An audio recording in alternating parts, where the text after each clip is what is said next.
Here's how to put the doors on a 4-door Samsung fridge. If you follow these directions in reverse, you can remove the doors as well. Mount the bottom hole of the door onto the lower mount, and then place this hinge over the screw holes. Use a Phillips head on the left screw, and then an Allen wrench on the 2 screws on the right. Bottom right door has a door sensor wire with this white clip in place. If you don't remove this, it'll come right off the door, as you can see here. After mounting the door and connecting the wire, align the hinge, place the 2 Allen bolts on the left side and the Phillips head on the right side. The top doors mount onto the lower doors.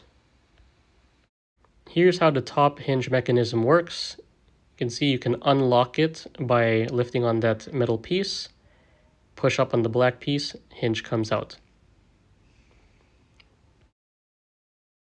Now to put the door on, notice how we align this with the top of the door hole here. Slap that into place like so.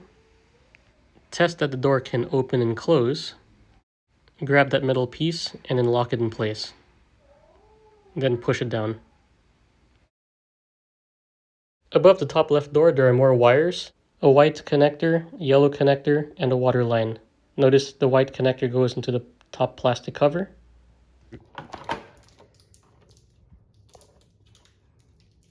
And then 3 Phillips at the top. Yep. And that's it. With the remaining screws in place, the fridge doors are now reassembled onto the fridge. Thank you very much for watching and hope to see you in the next video.